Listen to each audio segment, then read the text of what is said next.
O Brasil é um país que enfrenta uma série de dificuldades socioambientais e econômicas. No país, claramente há uma concentração de poder que agrava a desigualdade social.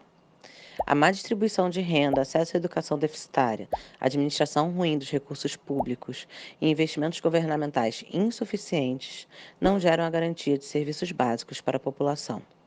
De forma resumida, esta realidade pode gerar níveis altos de desemprego, desnutrição, doenças, violência, miséria, marginalização, entre outros problemas.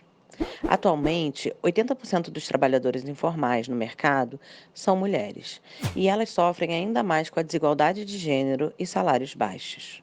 Além de uma dificuldade de se encaixar no mercado de trabalho tradicional, já que precisam, na maioria dos casos, cuidar de sua casa e de sua família.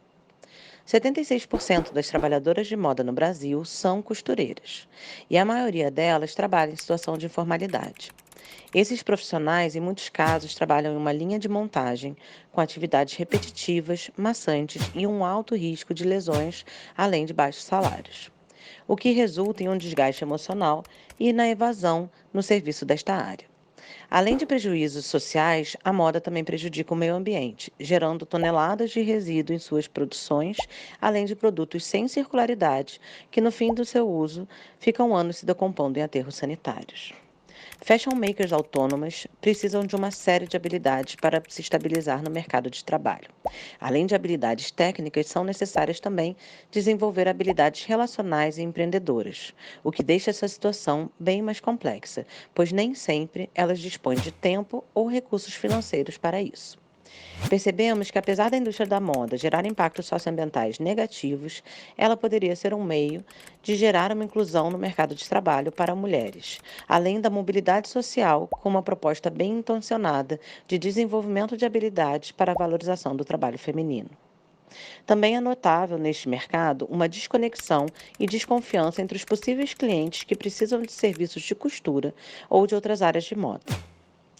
Somos um negócio social estruturado como plataforma que conecta makers de moda e grupos femininos de produção têxtil a clientes, garantindo uma produção responsável, ética e rastreável para os contratantes, além de um suporte para a qualificação de produção e o estabelecimento de preços justos para as nossas contratadas. Deste modo, as fashion makers poderiam ter um espaço digital para se conectarem entre si e com seus clientes, e como resultado, teríamos a visibilidade destas mulheres, além da geração de renda e o acesso à educação empreendedora, criativa, técnica e relacional.